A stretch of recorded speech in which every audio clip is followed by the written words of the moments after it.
हम बात करने वाले हैं बिहार में जो भी लोगों को पेंशनधारी हैं उनके ई केवाईसी से रिलेटेड बारे में। यानी कि जो अगर मुख्य रूप से कहते हैं जो बिहार में जिन लोगों को 1100 रुपये पेंशन मिलता है उन लोगों को केवाईसी से रिलेटेड कुछ जरूरी बातें हैं, जैसे कि केवाईसी क्यों कराया जाना चाहिए, केवाईसी कहाँ पे होगा, केवाईसी कराने के लिए क्या डॉक्यूमेंट जरूरी है, कौन कौन से लोग इसके लाभकारी हैं, और उसके साथ साथ अगर आप नहीं कराते हैं तो आपकी पेंशन पे क्या इसका असर होगा। सारी चीजों को हम पूरा डिटेल्स के साथ आपको बताने वाले हैं, तो वीडियो को पूरा लास्ट तक देखिएगा। आप अगर वीडियो पूरा लास्ट तक देखेंगे तो आपको मन में कोई भी कंफ्यूजन नहीं रह जाएगा, और जो हमारे चैनल पे नए हैं वो हमारे चैनल को जो सब्सक्राइब इस तरह के लेटेस्ट वीडियो आपको प्रोवाइड करते हैं। सबसे पहला question, Bihar pension e KYC. ठीक है, ई केवाईसी होता है कि नो योर कस्टमर, कस्टमर के बारे में जानना। अब सबसे पहला बताता है ई केवाईसी क्यों जरूरी होता है। देखिए, ई केवाईसी में इसलिए कि जो भी है, जिस भी लाभकारी है, वो अपने कस्टमर की पहचान करना, कस्टमर का पहचान करना, यानी कि आपका जो भी लाभकारी है जिसको पेंशन मिल रहा है उसका नाम, पता, डेट ऑफ, ये सब चीज सही है या नहीं। कहीं उसने कुछ ऐसा तो नहीं कि हमसे पेंशन लेने के लिए उसने कुछ और डेटा दे दिया और जब उसका पेंशन चालू हो गया तो वो अपना कहीं डॉक्यूमेंट में कहीं बदलवा के कुछ और ही वो लाभ ले रहा है, इसलिए वो सब चीजों पे इसमें वेरीफाई किया जाता है। दूसरा बात होता है कि वो मृत्यु को देखा जाता है कि ऐसा तो नहीं कि जो लाभकारी था वो किसी कारण बस उसका डेथ हो चुका है लेकिन उसका पेंशन अभी भी लगातार चालू है। तो इन सबों चीजों की जानकारी कैसे पता चलती है, तो सरकार को ई केवाईसी, आप लोगों ने सुना होगा बैंक में भी ई केवाईसी होता है, हर एक चीज में ई केवाईसी होता है, वही होता है यहाँ पे ये केवाईसी, नो योर कस्टमर। आपने कस्टमर की जानकारी लेना है, जिसका आपको लाभ दे रहे हैं, क्या वो मृत है या जीवित है, या क्या उसने कहीं ऐसा तो नहीं कि हमको देते समय कोई आधार कार्ड में नाम, डेट ऑफ बर्थ अलग कर लिया। जैसे आजकल होता है कि क्या होता है, बहुत लोग क्या करते हैं तो अपना मान लीजिए नाम या डेट ऑफ बर्थ चेंज करा लिए, और जब वो योजना शुरू हो गया, वो लाभ मिलना शुरू हो गया, तो आपने क्या किया कि फिर आपको लगेगा कि नहीं अब तो मिलने लगा, हम अपना क्या आधार कार्ड में जो भी है नाम या डेट ऑफ बर्थ अलग करा लिए और हम उसका दूसरा लाभ लेने लगे। तो इन सब चीजों की जानकारी ई केवाईसी से होता है। अब देखिए ई केवाईसी किसको करना है। देखिए ई केवाईसी किसको करना चाहिए, इसमें देखिए बिहार में 3 तरह के लाभ आते हैं। पहला, वृद्धजन, वृद्धजन पेंशन, ठीक है, योजना। इसमें क्या होता है कि जो भी लोग 60 वर्ष से ऊपर के होते हैं, 60 वर्ष ऊपर, तो उनको सरकार पेंशन देती है, तो वैसे लोगों को क्या बोलते हैं, वृद्धजन पेंशन, पहला।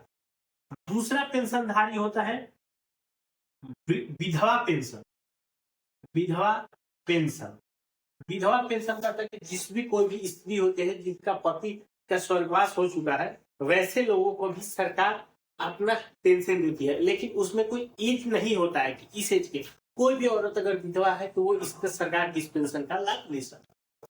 और तीसरा होता है विकलांग पेंशन, विकलांग पेंशन, वैसे पेंशनधारी जिसका किसी भी तरह से वो विकलांगता के शिकार हुआ, हाथ से, पैर से या किसी भी तरफ से, तो वो क्या करते हैं अपने डॉक्टर पर जाके उनका अपना एक मेडिकल बनाते हैं। मेडिकल में होता है कि अगर उनका विकलांगता 40% से ऊपर है तो सरकार आपको इस पेंशन के लिए लेती है। यानी कि 3 तरह के पेंशनधारी हो गए, वृद्धा पेंशन, विधवा पेंशन और विकलांग पेंशन। ये तीनों पेंशनधारी को ई केवाईसी कराना होता है।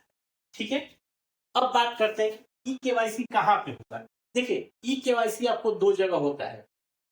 पहला, अगर आपके नजदीक में जहां पे भी सीएससी सेंटर होगा, सीएससी कॉमन सर्विस सेंटर, ये जिसके पास इस आईडी होगा ये पहला पर्सन ये कर सकता है, सीएससी सेंटर पे आप करा सकते हैं, पहला। दूसरा जगह है आप अपने ब्लॉक में, ब्लॉक में जाएंगे तो वहां पे ब्लॉक में आपका एक ई पेंशन का एक काउंटर होता है, आप वहां पे भी जाके ई केवाईसी करा सकते हैं। यानी कि यही 2 जगह है जहां पे आप अपना ई केवाईसी करा सकते हैं। ठीक है, देखिए पहला तो कोशिश करें कि मुझे नहीं लगता कि जो भी पेंशनधारी वो लगभग हर एक गाँव में आपके नजदीक में सीएससी सेंटर होगा, आप वहां जाके करा लें। वैसे केस में जो जिनको लगता है कि नहीं मेरे नजदीक में ब्लॉक ही मेरा नजदीक है, अब जाके डायरेक्ट ब्लॉक में भी आप करा सकते हो। ठीक है, ये हो गया। अब तीसरा हो गया क्या लगेगा और कैसे होगा। देखिए सबसे पहले चीज बता दें कि आप अगर जब केवाईसी कराएंगे तो आपको 2 डॉक्यूमेंट पहला जरूरी है। सबसे पहले आपका आधार आपका जरूरत पड़ेगा, आधार को आपके लिए जाना है। दूसरा में साथ में आप अपना एक मोबाइल आप साथ में ले जाइएगा। ये 2 चीजें आपको ले जाना है, जरूरी है, मस्ट में ये 2 चीजें जरूरी है। अब इससे क्या होगा देखिए, जैसे ही आप सेंटर पे जाएंगे, अगर कोई सीएससी सेंटर, सीएससी वाला आपको लॉगिन करेगा, वो अपने पोर्टल पे जाके आपके वहां पे आधार को पुटअप करेगा। आधार को पुटअप करने के बाद जैसे ही करेगा तो वो आपके सारे डिटेल्स आपके खुल जाएंगे, जिसमें आपका नाम, डेट ऑफ बर्थ, आपका पता, आपका मोबाइल नंबर, सब चीज है। और वो चीज वो अपने आधार कार्ड से मिलाएगा। कहीं ऐसा तो नहीं कि आपने जो डेटा दिया है और आधार का डेटा आपका अलग है, इसीलिए होता है ई केवाईसी, इसीलिए होता है आप अपने कहीं बाद में डेटा न चेंज करो। अगर वैसे केस जो आप फॉर्म भरते समय आपका अलग डेटा है और बाद में अगर किसी ने भी अपना आधार में थोड़ा सा करेक्शन कराया है, वैसे लोगों का बता दूं ई केवाईसी नहीं हो पाता है। तो इसलिए वो क्या करेगा, आपके आधार को और उसकी में जो डेटा है उसको मिलाएगा। जैसे ही दोनों मिलान हो जाएगा वो आगे करेगा। उसके बाद इसमें 2 तरह के होता है। पहले होता है या तो आप अपने फिंगर से ले सकते हैं, इसको बोलते हैं फिंगरप्रिंट डिवाइस। वो अपना आप जो करेंगे उसके मशीन पे लाल जरेगा, आप अपना अंगूठा रखेंगे, अंगूठा जैसे ही आपको पता चलेगा आप जो आधार है उनका अंगूठा सेम है, जैसे ही मैच करेगा तो ये हो जाएगा। दूसरा होता है आईरिस, IRIS, आईरिस। वैसे कंडीशन मान लीजिए कोई वृद्धा लोग हैं जिनको मान लीजिए अंगुली के रेखा एकदम काम नहीं कर रहा है, किसी का नंबर नहीं है, तो वैसे किस्म का एक आईरिस होता है जो कि उस डिवाइस को आपके आंख पे लगाएगा। तो जैसे ही आपका आंख की पुतली अगर आपके आधार से मैच कर जाएगा तो आपका ई केवाईसी हो जाएगा। इसीलिए आपको याद होगा कि जब आप आधार बनवाए होंगे तो आपकी 10 उंगलियां उसके साथ साथ आपके आधार को लिया होगा। तो इसीलिए लिया था कि अगर आपका सपोज फिंगर काम नहीं करने लगे तो आप आईरिस से भी अपना ई केवाईसी करा सकते हैं। तो घबराइए मत, जो जहां पे भी आपको अगर मान लीजिए किसी सेंटर पर मान लीजिए कोई बुजुर्ग है जिसका हाथ में अंगूठा में रेखा नहीं लग रहा है, क्योंकि बुजुर्ग होने क्या होता है कि अभी ठंडी का मौसम है तो सिकुड़ जाती है, सिकुड़ने के कारण क्या होता है कि जो आप फिंगर रखेंगे तो वो प्रॉपर मैच नहीं हो पाता है। अगर ऐसे है तो वैसे किसमें वहां पे जाइए जहाँ पे आपके आईरिस की व्यवस्था हो, आईरिस जैसे ही लगाइएगा आपको इजिली हो जाएगा। ये हो गया आपका। अब जो मेन चीज है कि आप ई केवाईसी अगर नहीं करेंगे तो क्या होगा। देखिए ई केवाईसी अगर सत्यापन नहीं करेंगे तो ऐसे केस में क्या रहेगा, पहला अगर आप ई केवाईसी नहीं करते हैं तो वो आपको मृत घोषित कर दिया जाएगा। यानी देखिए इसमें क्या होता है कि जैसे ही आप अपना थंब या आईरिस से लगाएंगे, जो भी सिस्टम है जहां पे ये चलता है वहां पे उसको डेटा ब्लिंक करने लगेगा कि आप अभी जीवित हैं। तो अगर आप जीवित हैं तो आपके पेंशन को वहां पे चालू रखा जाएगा। ठीक है, अगर आप अपना ई केवाईसी नहीं कराएंगे तो वो विभाग समझे कि नहीं ये पर्सन है नहीं, यानी कि इसलिए इनका ऐसे केसों में आपके जो भी 1100 रुपए के पेंशन है उसको आपको हो सकता है कि इसको बंद कर दिया जाएगा। और जब एक बार आपका पेंशन अगर किसी कारणवश बंद हो जाएगा तो बताइए आपको बहुत सारा दिक्कत का, आपको कभी ब्लॉक का चक्कर, कभी बैंक का चक्कर ऐसे आपको लगाना पड़ेगा। तो इसलिए आप समय रहते ही आप अपना ई केवाईसी शुरू करें। अब बता दें कि ई केवाईसी कब से होगा। देखिए बिहार सरकार के द्वारा फाइनली आपका पोर्टल बना दिया गया।